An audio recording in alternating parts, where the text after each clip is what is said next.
But I think the important thing that I wanted to talk about this morning is socialism.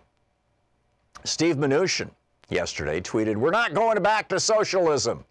We don't believe in a centralized planned economy where the government puts restraints on billionaire behavior."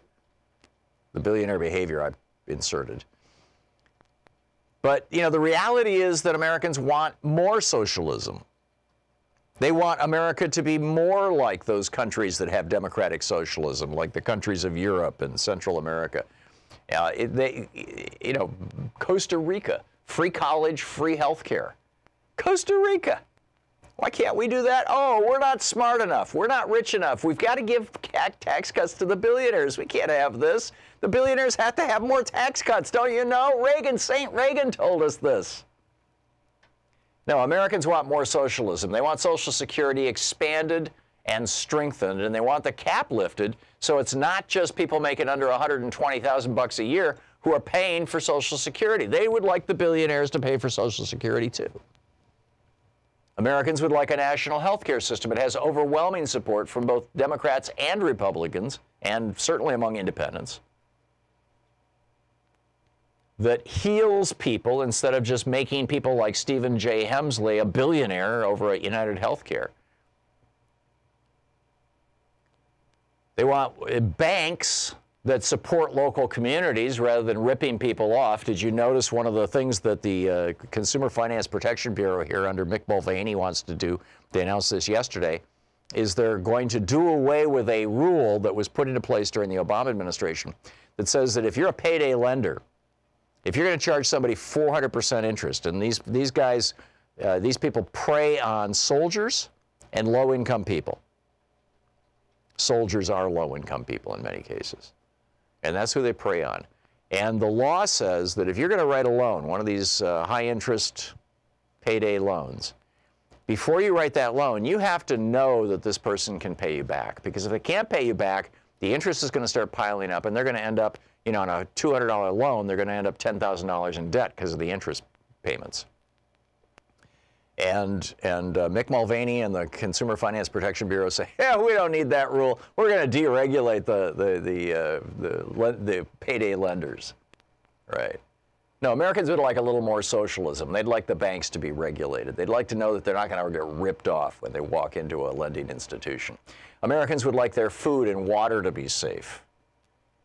I mean, how many of us have had food poisoning in the last couple of months? It's become so common in American restaurants, people don't even comment on it anymore. Those bacteria literally did not exist in the 1950s and 60s. I don't remember, throughout my childhood, you know, up until I was well into my teenage years, I literally do not remember one instance of getting food poisoning. The E. coli H157, the one that takes down people's kidneys, that kills people, or leaves people with dialysis for the rest of their lives. We just had an outbreak of it a while ago with the romaine lettuce. That bacteria literally did not exist before 1980. These bacteria are the result of factory farming, of these insane practices and policies that we're pursuing to produce enough, you know, meat to give everybody all they want, and which is killing our population. It's increasing obesity and high blood pressure and all kinds of things. Anyhow, Americans would like their food and their water to be safe, Flint, Michigan. We would like some socialism, please. We would like a mass transportation system that actually works. We'd like to be able to get around our cities at a low cost without having to drive cars. Nobody wants to sit in traffic for hours. We'd like a little socialism. We'd like college educations to be free. A little socialism there, please. You know, when my dad went to college and Louisa's dad went to college on the GI Bill back in the 1940s and early 1950s, the cost that their generation of taxpayers paid to send them to college was returned sevenfold by the additional taxes that they paid as a consequence of the increased income they had as a result of a college education. We know that this is an enormous investment. We'd like a little more socialism, please. Invest in our young people. And let's wipe out the debt. It's only $1 trillion. It would cost $1 trillion, or maybe it's $1.5 trillion now. $1.5 trillion to wipe out all the college debt in America. Donald Trump gave billionaires $1.5 trillion last year. On the State of the Union, he said we spent $6 trillion fighting stupid wars in Iraq that George W. Bush lied us into. We can't take $1.5 trillion and wipe out student debt so that young people can buy a house, they can get married, they can start families, they can start a business. They don't have to be a slave to a dead-end job. They don't have to, desperately, fear the economic future if they're going to be stuck as a barista at Starbucks at $10.50 an hour for the rest of their lives, or whatever they're paying. And we'd like to know that our air transportation system is safe, and we would like our airlines to once again actually compete with each other on price, which means breaking up these giant airline oligopolies, these giant semi-monopolies. But Trump and Mnuchin, the billionaire and his multimillionaire toady, they want none of that. They want what David Koch ran for president on in 1980, which is, just consider this. This is from the 1980 Libertarian platform, the party platform, the Libertarian Party that David Koch ran for vice president on in 1980.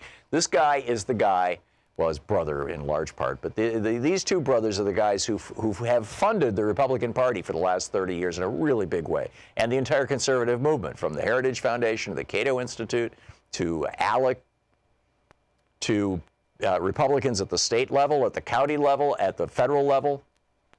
Most of the Republican Party in some way knows that if they cross the Koch brothers, they're screwed. That's why they're all denying climate change, because the Koch brothers inherited, a fossil fuel fortune.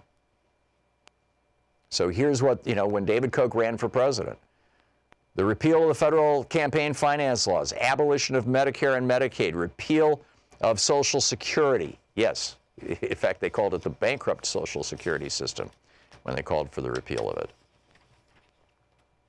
I mean, it's just, it is really, truly pretty breathtaking what these guys were calling for. Repeal of all taxation, repeal of minimum wage laws, end of government ownership, operation, regulation, and subsidy of schools and colleges, abolition of the Environmental Protection Agency, abolition of the Food and Drug Administration, end of all tax-supported services for children. We oppose all government welfare relief projects and aid to the poor programs. Repeal the Occupational Health and Safety Act. Repeal the Consumer Product Safety Commission. Repeal all state usury laws that protect you from banks ripping you off. That's what Trump and Mnuchin want. What do you want?